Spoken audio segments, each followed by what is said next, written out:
जय श्री कृष्ण। गीता का 5वां अध्याय और 16वां श्लोक, जहाँ भगवान ज्ञान की बात बता रहे हैं।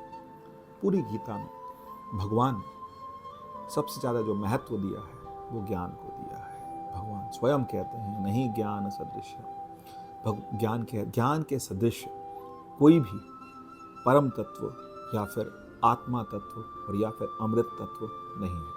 तो भगवान कह रहे हैं, ज्ञानेन तु तद ज्ञानम येषाम नाशितमात्मनः। भगवान का कहने का मतलब है कि जो अंधकार, अज्ञान का जो अंधकार है, जब वो दूर होता है, किंतु जिनकी आत्मा, भगवान कह रहे हैं, जिनकी आत्मा का अज्ञान दिव्य ज्ञान से विनष्ट हो जाता है, वो ज्ञान से परम पद को प्राप्त करके उसी प्रकाश से उस तरह से प्रकाशित हो जाते हैं जैसे सूर्य के प्रकाश में सभी वस्तु।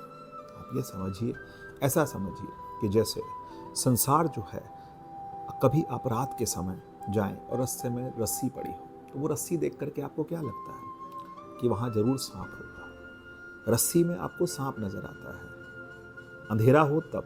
लेकिन जब आप एक बार लाइट जला लें और आप देख लें कि रस्सी है और आपको पक्का क्लियर हो गया कि ये रस्सी है, तो फिर चाहे कितनी बार भी आपको रस्सी दिखाई दे, आपको सांप का भास नहीं होगा।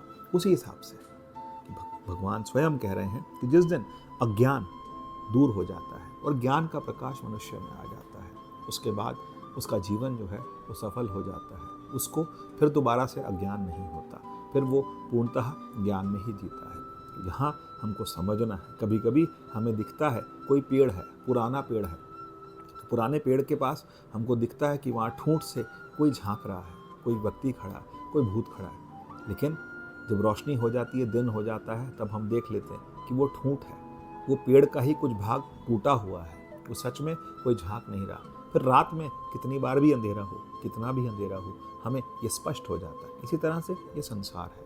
इस संसार की सच्चाई जिस मनुष्य को स्पष्ट हो जाती है, इस संसार में हमारा आना जाना, आने जाने का चक्र, ये मोह माया जब मनुष्य को समझ आ जाती है, तो फिर उसकी जो बुद्धि है वो ज्ञान से प्रकाशित हो जाती है। यही भगवान कहना चाहते हैं। जय श्री कृष्ण।